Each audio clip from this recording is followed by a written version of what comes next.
Bismillahirrahmanirrahim. Alhamdulillahirabbil wassalatu wassalamu ala sayyidil mursalin wa ala alihi wa sahbihi ajma'in. Kita panjatkan syukur kita kepada Allah Subhanahu wa taala kerana limpah kurnia kita dapat kita masuk ke bulan Ramadan yang penuh mulia ni. Jadi tak nak cakap panjang lah kan. Ya, jadi apa yang kita bincangkan sekarang ni adalah apa? Iaitu semua dah tahu yang mana masuk je kita dalam bulan Ramadan ni kan. Allah Subhanahu wa taala dan juga Nabi sallallahu alaihi wasallam sangat anjurkan kita untuk memperbanyakkan amalan. Amalan apa pun, tapi Nabi yang penting yang Nabi cakap, banyakkan amalan bila dah masuk ke bulan Ramadan. Kita kalau nak sebutkan satu-satu, ke puasa ke, sedekah ke, solat ke, baca Quran ke, tolong orang ke, ataupun memberi makanan kepada orang yang berpuasa ke, semua itu adalah cabang-cabang daripada ketaatan. Tapi kita nak cakap salah satu pun. Hari ini saya nak kongsikan apa? Saya nak kongsikan tentang solat tarawih. Jadi solat tarawih ni adalah, bila kita dengar ni sangat sinonim dengan bulan Ramadan. Dengar je Ramadan mesti sama ada puasa tarawih, tarawih puasa Ramadan. Jadi benda itu adalah salah satu perkara yang sebenarnya sangat penting dan menjadi asas kepada bulan Ramadan. Jadi apa kita nak cakap tentang Ramadan, ataupun apa yang kita nak bahaskan tentang Ramadan? Mungkin kita akan bahaskan tentang beberapa poin penting yang berkaitan dengan Ramadan ataupun berkaitan dengan tarawih. Yang pertama, poin yang pertama ataupun masalah yang pertama, kenapa solat ini dinamakan dengan solat tarawih? Disebutkan dalam kitab Tufal karangan Imam Ibn Hajar yang disyarahkan oleh beliau berkata, solat tarawih dinamakan tarawih kerana dulu para sahabat apabila solat setiap kali 4 rakaat, apa mereka buat? Mereka akan berehat. Dan disebutkan para ulama bagaimana rehat mereka. Bukan rehat mereka dengan berjalan ke, dengan makan ke, tak. Tapi mereka akan berpindah daripada ibadat ke ibadat yang lain. Seperti mana yang dikatakan Imam Bajuri, al-intiqal min ibadah ila ibadatin ukhra, apa benda? Adalah istirahah.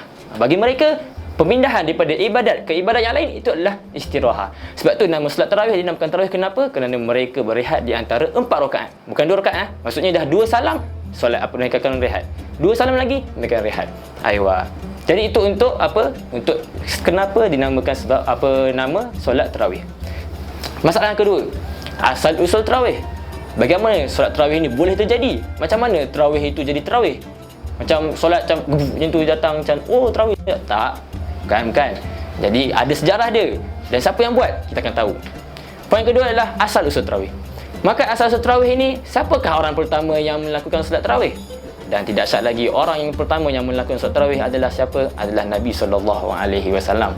Seperti mana yang telah disebutkan oleh Imam Imrani, iaitu awal man sanna bi solat tarawih wa an-Nabi SAW. Jadi pada permulaan Islam, Nabi SAW, seperti mana yang diriwayatkan di hadis Bukhari dan Muslim daripada hadis riwayat Sayyidah Aisyah, baginda SAW keluar dan pergi ke masjid pada bulan Ramadan, iaitu pada malam 23, seperti mana telah disebutkan oleh para ulama. Pada malam 23 Ramadan, baginda keluar pergi ke masjid. Buat apa? Pada malam Ramadan itu Nabi SAW solat ke situ. Solat apa? Bukan solat maghrib, bukan solat isyak. Solat apa? Sahabat pelik. Solat apa? Nabi solat apa? Malam pertama itu dah ramai ikut belakang Nabi SAW, solat bersama Nabi. Tak tahu solat apa, tapi ikut. Okey. Malam keesokannya Nabi tak datang. Keesokannya malam ke-25 Nabi datang lagi. Para sahabat beritahu, "Oi, tarawih. Solat je, solat. Nabi solat, semua pergi." Malam 25 dah ramai. Malam ke-26 Nabi tak keluar. Malam ke-27 Nabi keluar sekali lagi. Lagi kecoh para sahabat. Ya Allah, sahabat-sahabat semua, tengok Nabi SAW pergi ke masjid. Buat apa? Tak tahu salat apa, tapi kita kena ikut. Para sahabat kena pergi ikut. Pada malam yang ketiga, mereka ikut belakang Nabi SAW dengan jumlah yang sangat banyak. Malam ke-28 Nabi tak keluar. Malam ke-29 Nabi nak keluar je, tengok masjid penuh daripada awal sampai belakang. Nabi tak jadi keluar. Kenapa? Nabi tak nak kalau Nabi keluar ini, orang semua, para sahabat akan menyangka bahawa ini adalah satu perkara yang wajib. Tak nak macam tu. Jadi apa Nabi buat? Nabi tak keluar. Rahmahnya Nabi SAW, kasihnya Nabi SAW ke atas apa? Ke umat Nabi SAW.